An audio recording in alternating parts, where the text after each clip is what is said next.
So welcome to our webinar today, Getting Nurturing Right. And I'm very pleased to be introducing you to some fantastic marketers so we can all learn from their success with engagement programs in Marketo Engage. I'm Joe Phillip, the Head of Business Development here at JTF Marketing. So as with our topic today of nurture campaigns, this is just one of the many ways we at JTF Marketing work with organizations around the world to unlock the true value of Marketo Engage. This webinar is being recorded and will be available on demand, so you can share with your colleagues who couldn't join us live today. Please also feel free to connect with us on LinkedIn to continue the discussion.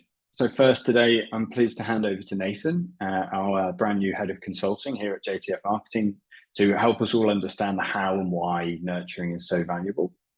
We'll then hand over to Yamilette Brunswick, the email marketing and copywriting strategist from IMG Academy. Yamilette will pass across to Arlene Boyd, the Director of Marketing at Pepperdata. And no doubt, as we go through, you're going to have lots of questions, so please put them in the Q&A as we go through. And should we have some time at the end, we will hopefully get a chance to answer them. So Nathan, over to you, sir.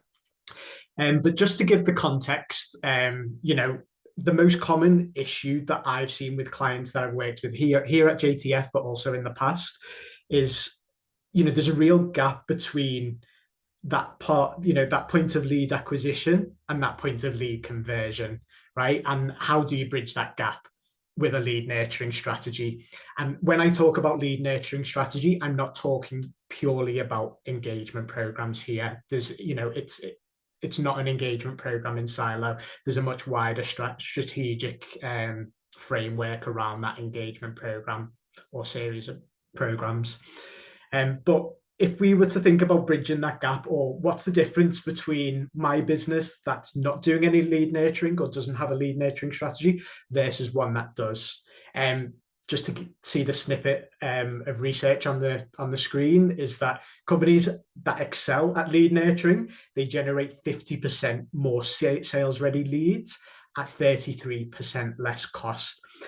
And the reason why that's important is because, one, it's proving return on investment, because effectively we're capitalizing on a more efficient or more cost-effective tool to actually generate qualified leads, right? If we were a business that focused on lead nurturing or lead nurturing on the sales side, or individual salespeople that were actually going to nurture and qualify leads, it's a much less cost-effective way of doing that. That's the entire purpose around marketing, is that it's more cost-effective. We can target a bigger net, and we can automate with tools like Marketo. But what are the challenges with actually getting a lead nurturing strategy off the ground?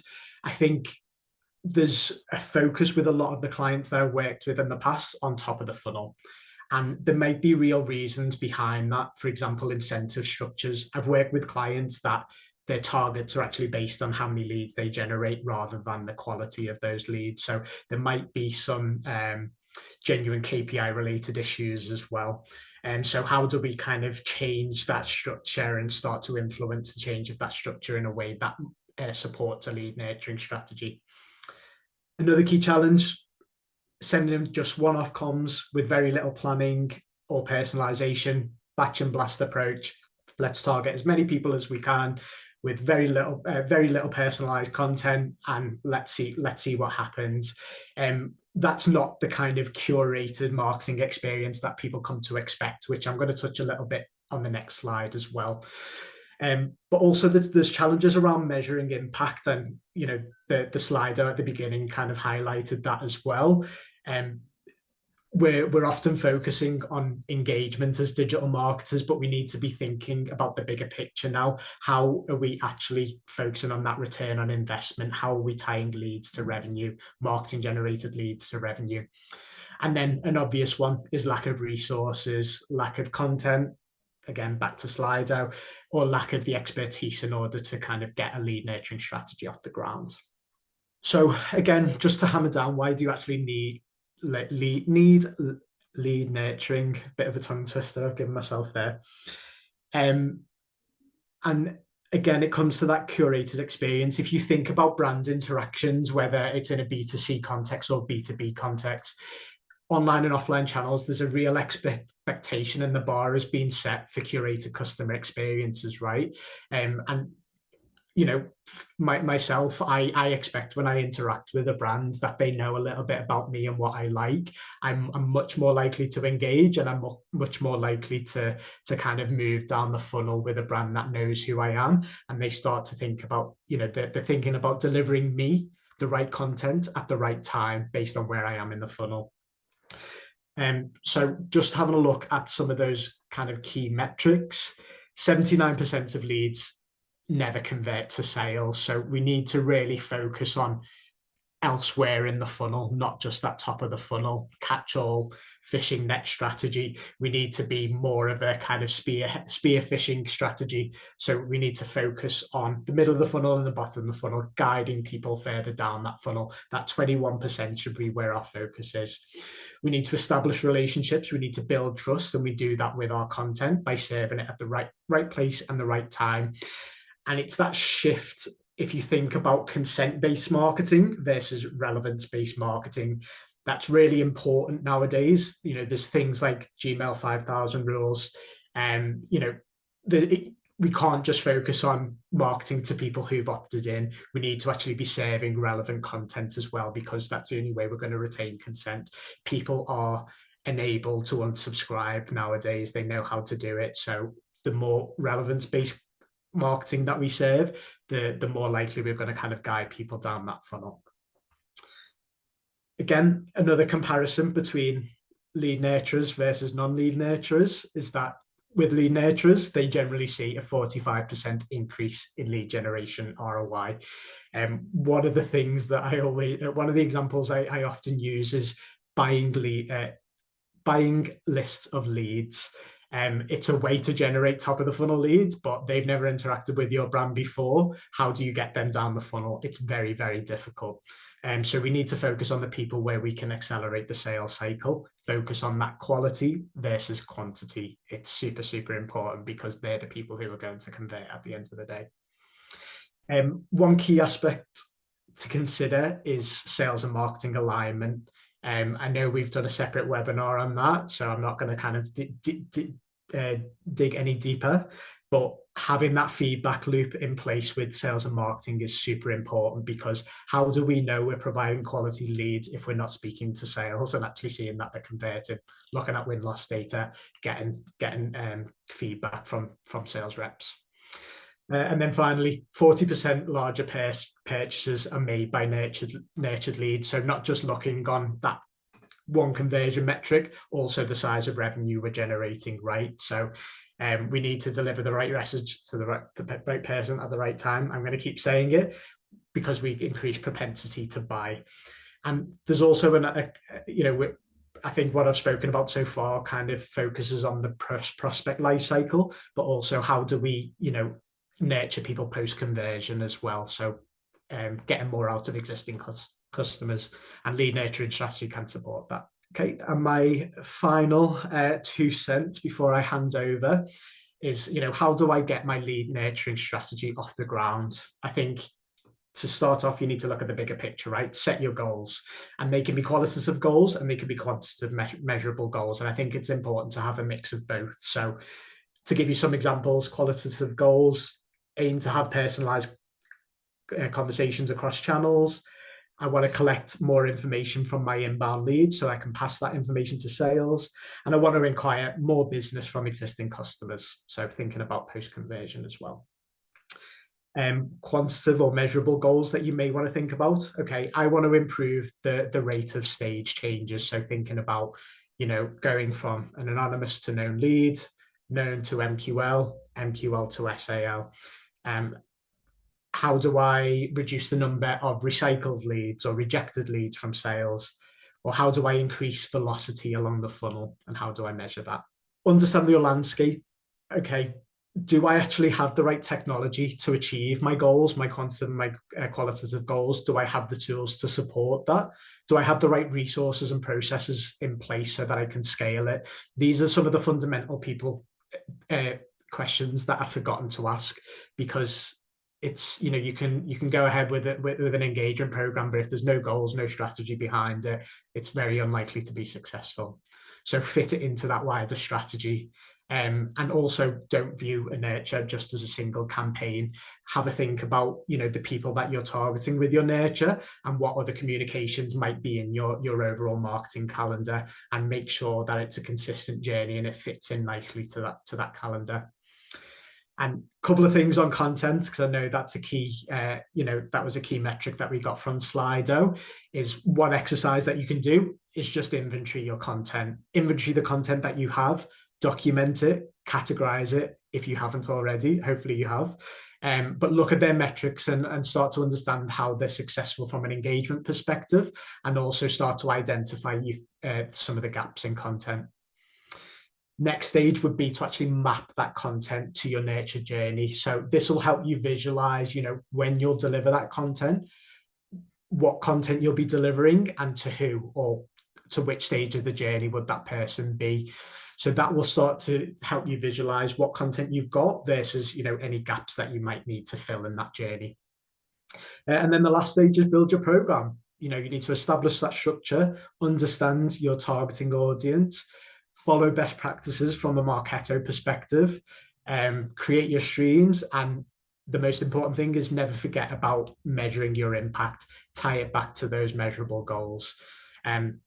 Obviously, there's a lot of pieces to the nurture strategy puzzle. So obviously, you know, look to, if you're already working with us, look to your consultant and get their advice and how we can partner with you and help you get started on that nurture journey. Right, I'm going to hand over now to our partner, Yamilette at IMG Academy. Thanks, Nathan. Thanks all. Thank you, Nathan. Hello, everyone, and welcome to this webinar. I'm very excited to share a little bit of our success stories when we implemented nurtures, thanks to the help of JTF Marketing. So let's get into it. So just a little bit about IMG Academy. As Joe mentioned at the beginning, I am the email and copywriting strategist here at IMG Academy. Who we are, where we are the world's leader in sports education brand. We provide access and opportunity for student athletes with an innovative suite on-campus and online programming. Some of our products and our services include boarding school. We have sports camps here located in Bradenton, Florida. We also have a program called IMG Academy Plus, which is an online coaching that is very focused on personal development through the lens, of course, of sports and education. And we also work with NCSA, which is a college recruiting company that provides tools, coaching, and access to a network of 78% of all college programs in the United States and 40,000 college coaches. So that's a little bit about IMG and what we offer and some of the messaging that we include through email to our prospects and people who are interested in IMG Academy. So talking about nurtures and dynamic content, I wanted to position some of the challenges that we were facing before we implemented nurtures and some of the personalized content that we now have set up in Marketo. The first thing is that we were spending countless hours cloning existing emails to make them dynamic by sport and gender. So just to give a summary, at IMG Academy, we offer 8 sports that are targeted to boys and 7 sports to girls. So we have different products, different sports, and different genders. It was taking us hours to create personalized emails before implementing nurtures and the dynamic tool. We were also unable to educate our leads on their product interests, so we were just sending very generalized messaging. If someone was interested in boarding school, they were getting content related to our sports camp and some of our offerings online. We were not able to actually target them directly. That also caused low engagement rates and click-through rates. And we also have a lack of performant insights. So for example, because we were not doing personalization or nurtures, we weren't able to see what sport was engaging with us more, what type of leads were engaging with us more. But in 2022, we decided to build our nurtures by product, sport, and genders. So some of the results that we saw, first thing, we saved so much time and we raised productivity on email design and the workflow setup. So at this point, we only had to create one email and make certain sections dynamic based on the segments that I mentioned before, which are sports, gender, and product interest. These dynamic emails were built and tailored specifically to what people wanted to see and what people were telling us that they were interested in. This obviously increased our deliverability and the open rate. And lastly, we were able to get more data to personalize our email strategies and target people with what they really wanted to see. So a little example of what our lead email journey looks now that we have nurtures for every product. So first of all, we get our leads from our website. So someone goes to our website, they submit a form, and they tell us that they're interested in either some of the products that you can see on the left, whether it's boarding schools, sports camps. Once they enter Marketo, they then are routed to a product-specific nurture based on their interest and the behavior that they showed us. Once we have them in that nurture that is just talking about the product that they selected, they then move to a gender-specific campaign. So this means that all the headers are going to be targeted, the sport and gender that they selected, all the content is going to be specific to that, and all the information that they start receiving from that point on is personalized to their interest. Once they finish a nurture, they continue to live in our database and they continue to receive manual emails, which are those emails that we plan manually, that we create based on a promotion, based on an achievement, based on something that we want to communicate with our audience. So they finish a nurture, they still stay in Marketo, and they will still receive content based on their interest and their source. So just to get a little bit of an idea of what this looks like, this is an example of a manual email that we designed with boarding school as the Marketo business type. This is our female audience and is promoting girls basketball. So this is very targeted. This same email is created in all the sports that we have. So the header is different for obviously the sport. The content that we want to communicate is different, but the general strategy is the same. But receiving content like this have shown us that people are engaging more, people are converting more because they're actually educating themselves in what they're really interested in. And IMG Academy offers so much to our prospects, student athletes, and audience that we want to make it easy for people to understand who we are, what we're offering, and how we can help them achieve their goal, whether it is going to the college of their dreams, whether it is increasing their skills through its sport camps, or if they're in a different part of the world and they want to start receiving online coaching, they can do that through our IMG Academy Plus service.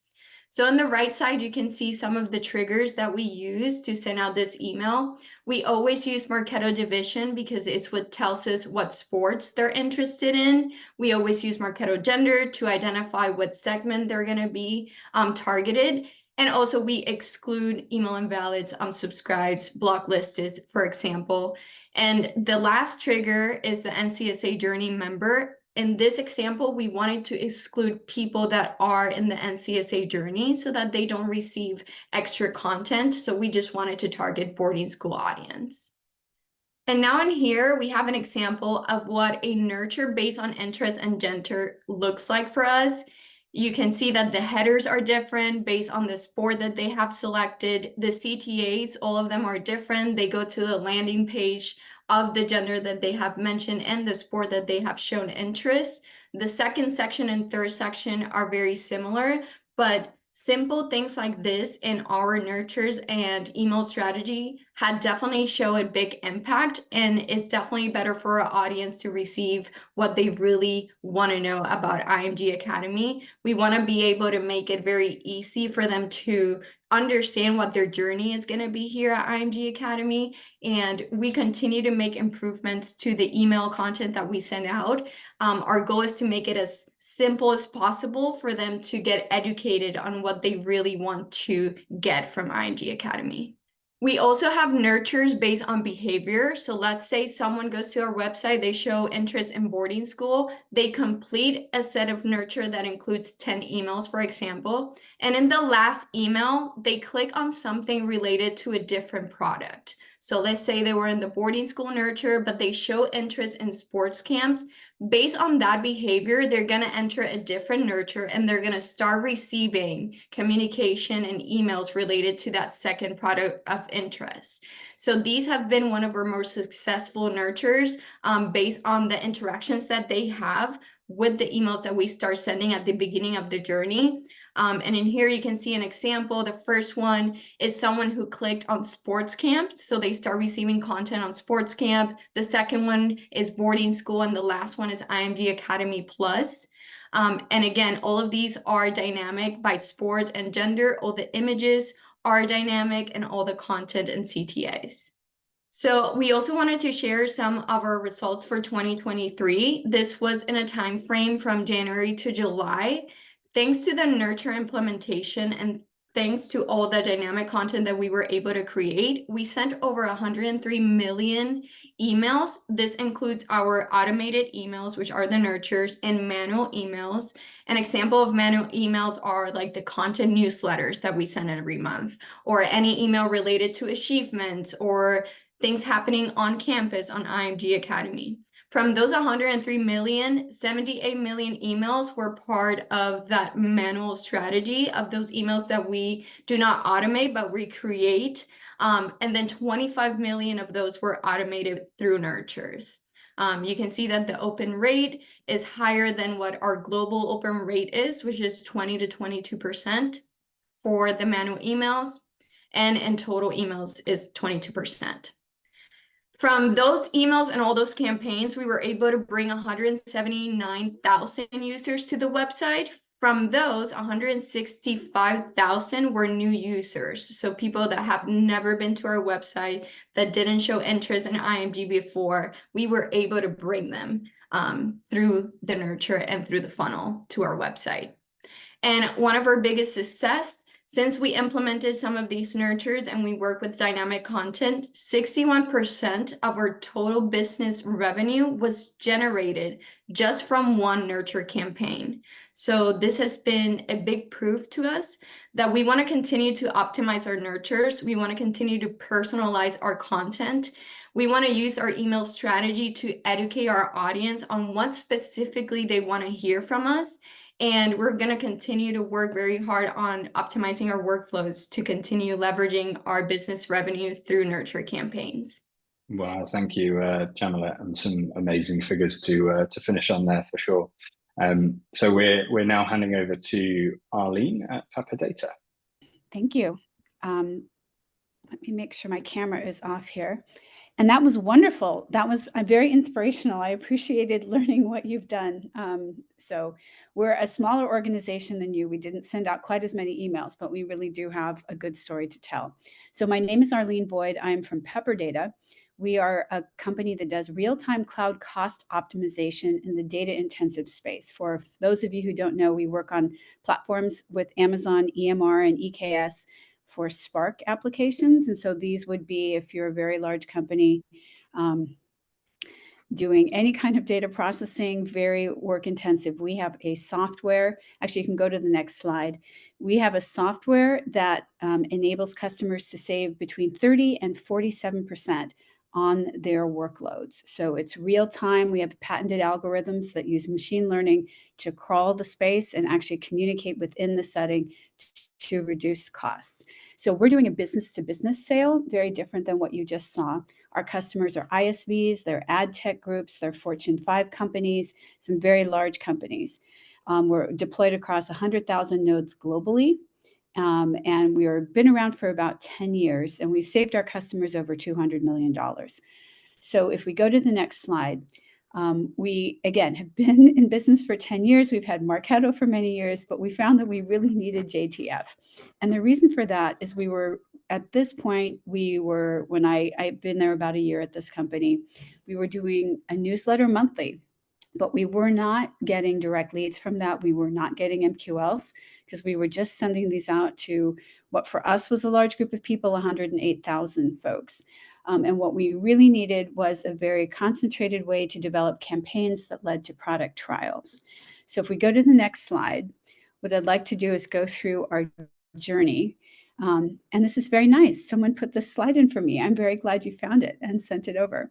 So we went through this 6-step process, and we're still in the process of doing it. We clarified our goals with our consultants, and a huge shout out to Alba and to Laura and to Stephen and the folks that we've been working with.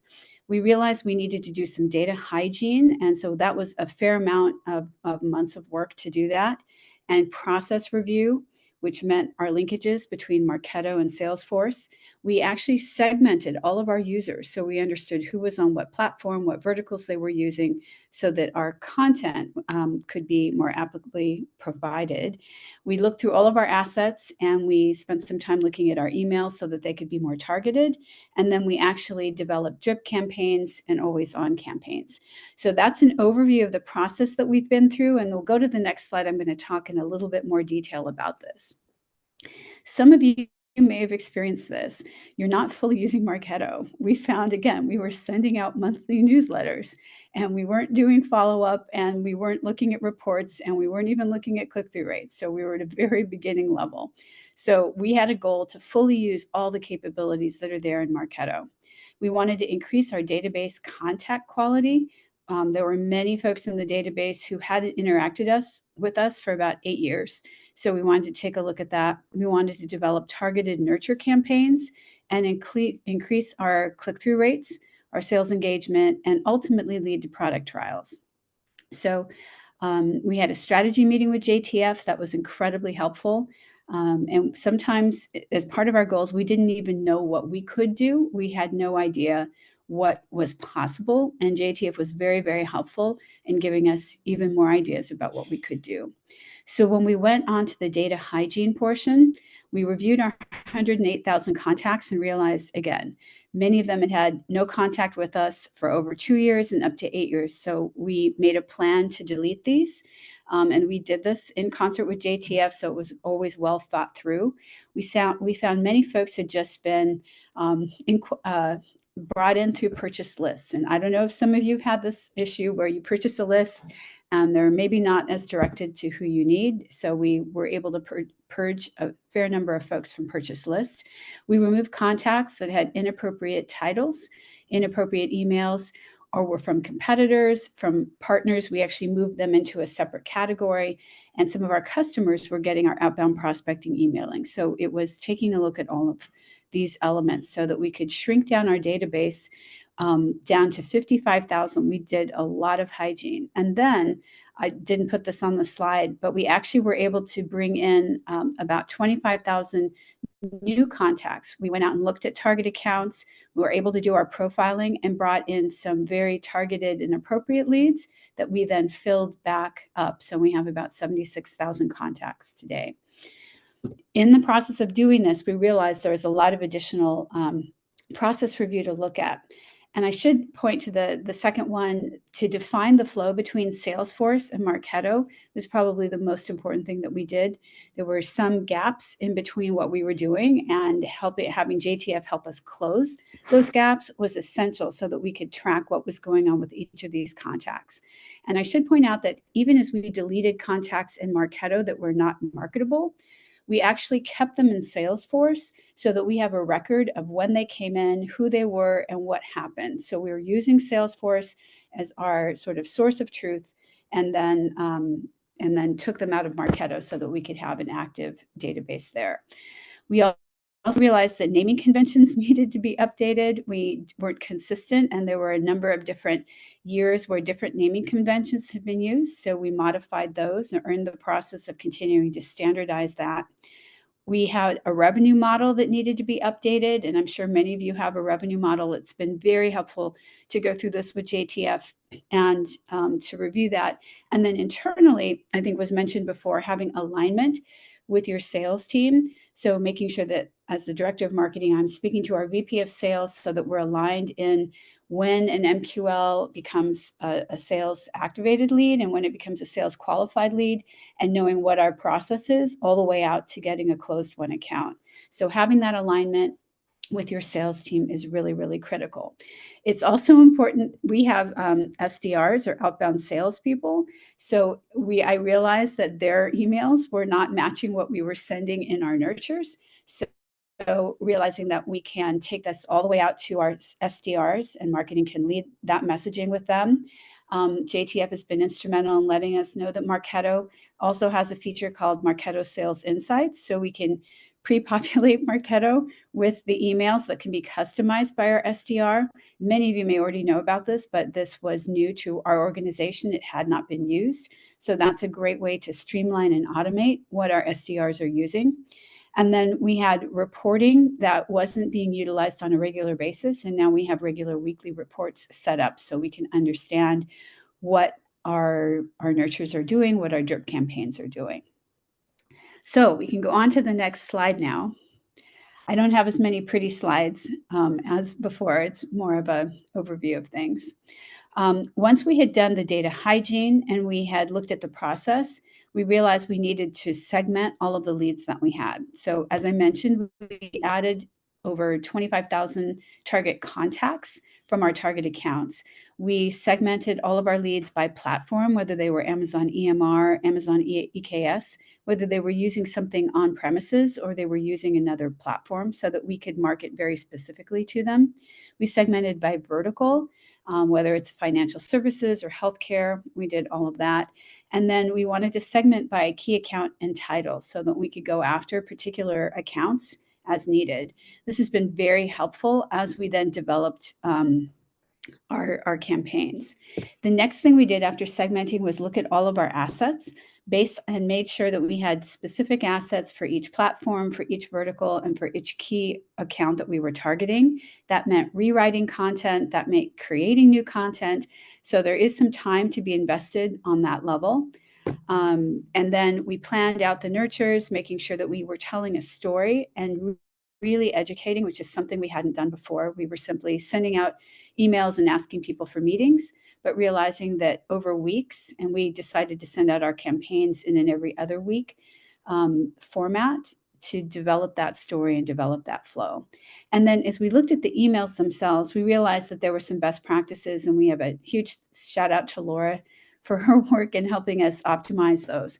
How we used emojis in the subject headers, how we shortened up the content so it was easily scannable and consumable, how we used the CTA buttons to best effect, where we used highlighting, where we used links, and doing A/B testing in between them. So we're very excited that JTF has been able to guide us with a lot of that email messaging. And so then the very exciting part was actually putting out campaigns for the first time in almost 4 years. So we've been piloting a drip campaign, which is ad hoc, so we can see how these are doing. And we're doing them with 3 different platform groups. We've been receiving click-through rates of well over 20%. That's open rates, sorry. And some of our click-through rates were in the 30%. We've never seen anything that high. We were incredibly pleased with that. We will be doing an always-on lead nurture. And our goal is to do just education for our prospects. We're also going to be adding our existing users and doing nurture to our existing users so they can learn a lot more about the process. And then ongoing results reviews so we can see which emails are doing best, which groups are most responsive, and making modifications to the content as needed. So the last slide is just a thank you for the time. If there's any questions, I'm happy to take them. But thank you for this opportunity to present. Thank you very much, Arlene. Nathan, if you don't mind, I just want to come to you first with a question, just while we let everybody finish off their final thoughts. One of the questions that's come through that I think is really valid and something maybe we've not touched on too much in detail here is, how do you best measure a nurture campaign? How do we measure the success? How do we really identify that? Well, it comes back to that kind of order of implementing a nurture strategy that I mentioned during my section, right? Is define your goals and what you're actually looking to achieve, and then shape it around that. I think, measuring a nurture campaign is there's multiple ways that you can do that, right? So I think it's about tying it back to what the actual strategy is behind that nurture campaign. What is it you're looking to achieve?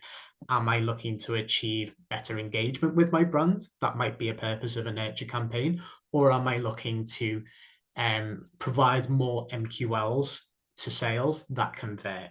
And then that's how you measure the success of your nurture campaign. Understanding what defines success in that nurture campaign. Is it engagement with a certain piece of content, movement between streams, or movement of members of that nurture campaign along the funnel? Thanks, Nathan. Yamilette, a question that's come in during your presentation around dynamic content. As we can see, that seems to have been one of the very hot topics.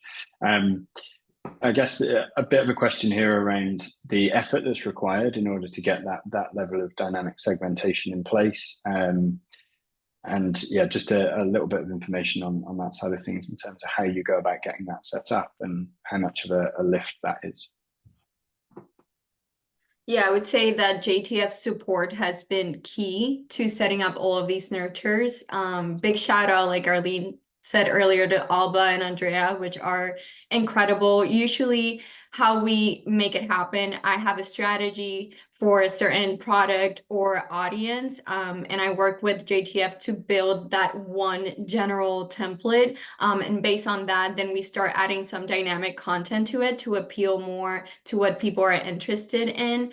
We try to have really certain goals for each campaign, like if we want to increase click-through rates, or if we just want people to overall open the email. We try to implement some A/B testings in some of these campaigns to try to test some emojis, try to test more direct subject lines just to see what's working and what's not.